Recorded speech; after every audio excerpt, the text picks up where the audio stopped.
बाप और बेटे और रूह कुद्दुस के नाम से आमीन।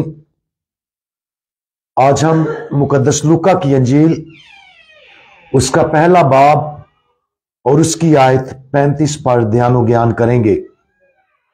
और आज हम खुदा की मर्जी की तरफ भागना इसके बारे में सुनेंगे। और फरिश्ते ने जवाब में उससे कहा, रूह कुद्दुस तुझ पर नाजिल होगा और हक ताला की कुदरत तुझ पर साया डालेगी, और इस सबब से वो कद्दूस मौलूद खुदा का बेटा कहलाएगा। खुदावंद यीशु मसीह के बारे में हम जो कुछ जानते हैं उसे एक तरफ रखने की कोशिश करें और मुकर्रर फरिश्ता जब्राइल के इन अल्फाज को सुन उन पर उसी तरह गौर करें जिस तरह मुकद्दसा मरियम ने किया था। उसे बताया गया कि देख तू हामला होगी, हालांकि उसके किसी मर्द से ताल्लुकात नहीं थे। उसे बताया गया कि यह हमल रूह कुद्दुस के नाज़िल होने और हक ताला की कुदरत के साया की वजह से होगा, और वो कद्दूस मौलूद खुदा का बेटा कहलाएगा। जब मां मुकद्दसा मरियम पर सबसे ज्यादा जलाली मुकर्रर फरिश्ता के जरिए इन इंकशाफात को जाहिर किया गया, तो मां मुकद्दसा मरियम ने क्या सोचा होगा? आम आदमी गालबन यह नतीजा अक्स करेगा कि यह किसी किस्म का फरेब था, और जो कुछ वो देख और सुन रही थी वो किसी आर्जी नफ्सियाती आर्जे का नतीजा था। शायद वो ख्वाब देख रही थी, या शायद ये कुछ चीज थी जिसे उसने अनजाने में खा लिया था, जिसकी वजह से ये सब कुछ हुआ। लेकिन हम जानते हैं कि हमारी मुबारक मां कोई आम इंसान नहीं थी, और उनका जहन कोई आम जहन नहीं था। उसका जहन अपनी बेऐब फितरत की वजह से बहुत तेज था, और उसका जहन मुसलसल फजल से भरा हुआ था। जैसा कि जब्राइल ने उसे सलाम पेश करते हुए कहा था, वो खुदा की आवाज को जानती थी, और वो जानती थी कि यह फरिश्ता आसमानों से उसके लिए यह पैगाम लेकर आया था।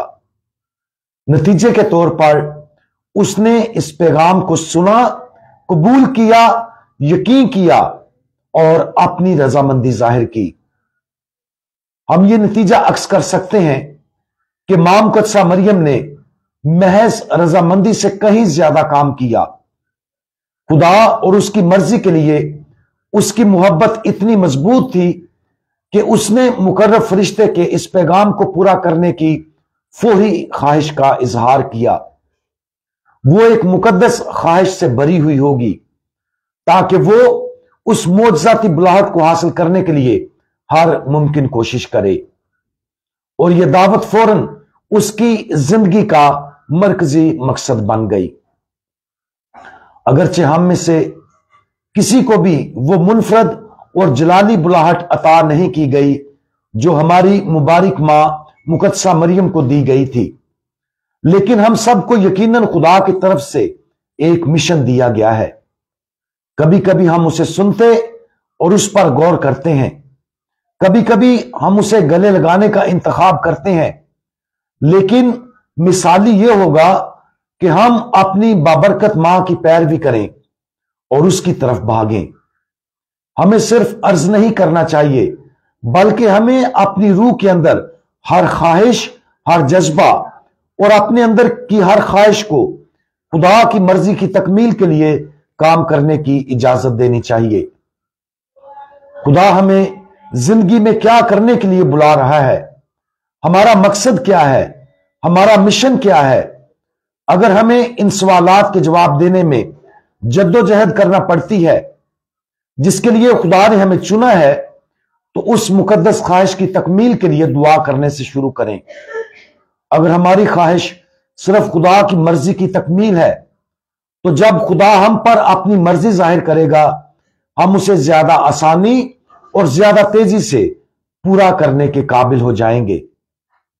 आज इस मुनफरद मिशन पर गौर करें जो खुदा ने हमें सौंपा है, और जो मिशन हमें सौंपा गया है वो किसी और को नहीं सौंपा गया। इस मिशन से मत भागें, हिचकिचाते हुए इसे कबूल ना करें, इसकी बजाय अपने पूरे वजूद के साथ इसकी तरफ भागें और खुदा को हमारे जरिए अजीम काम करने की इजाजत दें।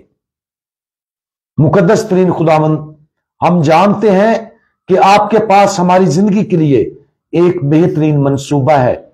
हम जानते हैं कि आपने हमें एक ऐसा मिशन दिया है जो किसी और को नहीं दिया गया। बराए करम हमारी रूहों को आपकी मर्जी को मुकम्मल तौर पर पूरा करने और इंतहाई पुरजोश अज़म और ताकत के साथ ऐसा करने की मुकद्दस ख्वाहिश से भर दें। मां मुकद्दसा मरियम हमारे वास्ते दुआ करें। खुदावंद यीशु मसीह हमारा भरोसा आप पर है, आमीन। आज हम तमाम बीमारों के लिए और खास तौर पर उन बीमारों के लिए जो अस्पतालों में हैं दुआ करते हैं, खास तौर पर आदल के लिए कि जो बहुत सीरियस है और जनरल हॉस्पिटल में दाखिल है, कि खुदावंद यीशु मसीह उसे मुकम्मल तौर पर शिफा और तंदुरुस्ती अता करे। मसीह हमारे खुदावंद के वसीला से, आमीन।